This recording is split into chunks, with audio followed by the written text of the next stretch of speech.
बच्चों, निदानात्मक कक्षा हेतु मॉड्यूल विद्यार्थी अभ्यास पुस्तिका 2024-25 कक्षा 9वीं विषय सामाजिक विज्ञान की हम देख रहे हैं। बच्चों, भारत और समकालीन विश्व भाग 1 इतिहास के अंतर्गत अध्याय 1 फ्रांसीसी क्रांति, इसके अंतर्गत हम आज वैकल्पिक प्रश्नों को देख रहे हैं।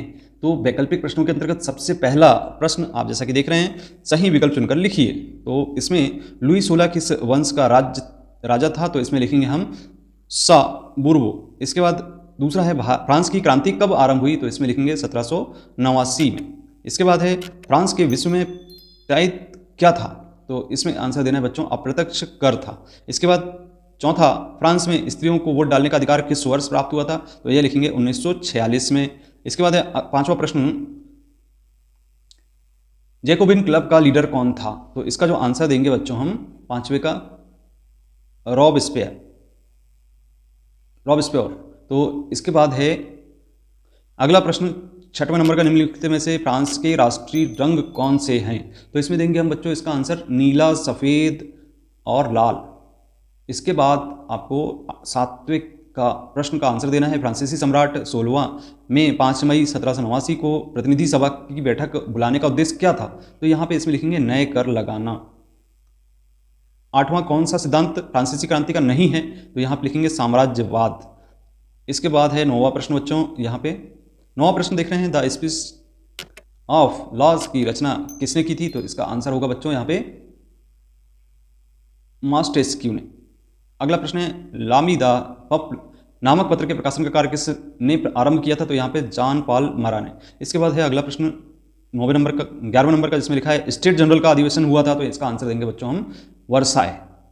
ये हुआ था इंडोर टेनिस कोर्ट के अंतर्गत। अब चलिए बच्चों रिक्त स्थान की पूर्ति करने वाले प्रश्नों को देखते हैं, जिसमें सबसे पहला प्रश्न है, द सोशल कॉन्ट्रैक्ट की रचना खालिस्तान ने की थी। तो इसका आंसर लिखेंगे रूसो। और दूसरा है बास्तिल का पतन खालिस्तान का प्रतीक है। तो इसमें लिखेंगे राजतंत्र का पतन। तीसरा है बास्तिल का पतन खालिस्तान में हुआ था। तो इसमें लिखेंगे 14 जुलाई 1989 ईस्वी में हुआ था।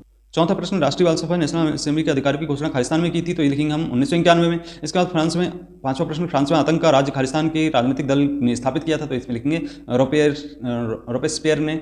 इसके बाद लिखेंगे इसका छठवें का आंसर, पुस्तक को खालिस्तान पुस्तक को फ्रांस की क्रांति का बाइबल कहा जाता है। तो इसमें लिखेंगे हम द स्पीच ऑफ लॉज को। इसके बाद सातवां प्रश्न, 1815 में वाटर रूल के युद्ध में खालिस्तान की हार हुई। तो इसमें लिखेंगे नेपोलियन।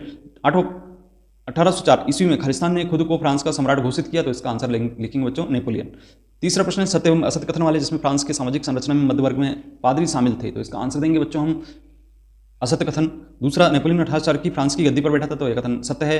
तीसरा, नेपोलियन को यूरोप के आधुनिकीकरण का अग्रदूत माना जाता है। तो यह कथन भी सत्य है। फ्रांस की क्रांति 1789 में हुई है। नेपोलियन को कैदी बनाकर सेंट हेलेना द्वीप भेजा गया था। तो पांचवें का आंसर होगा सत्य। छठवां प्रश्न है, महिला एवं नागरिकों के अधिकारों की घोषणा ओलंवे गूज ने की थी। तो इसका कथन भी सत्य होगा। और सातवां, लोकतंत्र का विकास सर्वप्रथम फ्रांस में हुआ था। तो सातवें का आंसर भी सत्य है। आठवां, फ्रांस की क्रांति के मॉन्टेस्क्यू के विचारों ने प्रभावित किया। तो इसको लिखेंगे हम सत्य कथन। और नौवां प्रश्न है, 1789 के पहले फ्रांस के कुलीन तथा पादरी वर्ग के करों में कोई छूट नहीं थी। तो यह कथन असत्य है। और 10वां प्रश्न है, 1789 में पावरोटी के भाव बढ़ने से फ्रांस में जीविका संकट उत्पन्न हो गया था। तो यह कथन भी सत्य है।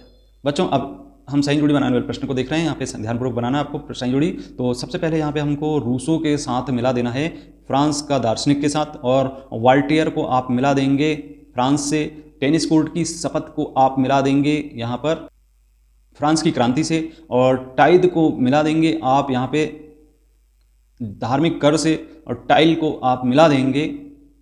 पांचवे का जो आंसर होगा वह होगा आपका प्रत्यक्ष कर से। और इसके बाद रोपेस्पियर की मृत्यु की बात कर रहे हैं। छठवें का जो आंसर देना है आपको, छठवें का आप देंगे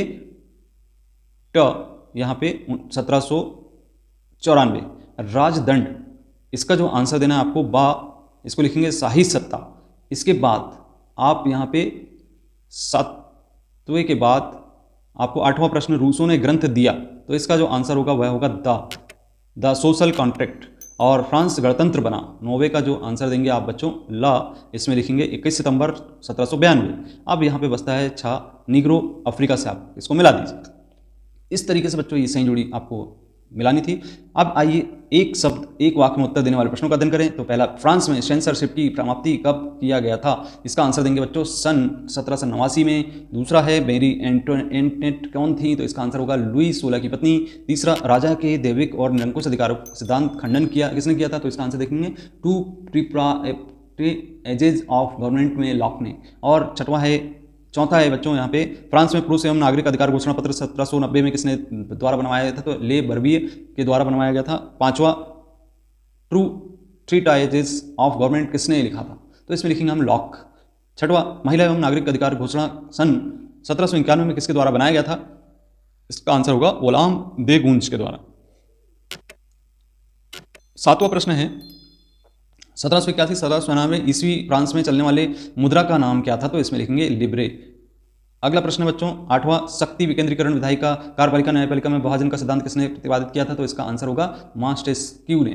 और नौवां है, 1791 ने के फ्रांसीसी संविधान के अनुसार फ्रांस की सरकार का स्वरूप कैसा था? तो इसका आंसर लिखेंगे संवैधानिक राजतंत्र। और 10वां है, कॉन्वेंट का क्या अर्थ है? तो इसमें लिखेंगे धार्मिक जीवन को समर्पित समूह की इमारत। तो बच्चों ये थे 1 अंक वाले वैकल्पिक प्रश्न जिसके आंसर आपको याद करने हैं। यदि आपको वीडियो पसंद आता है तो वीडियो को लाइक करें, अपने मित्र को शेयर करें। यदि अभी तक आपने चैनल को सब्सक्राइब नहीं किया तो सब्सक्राइब करें। मिलते हैं अगले वीडियो में।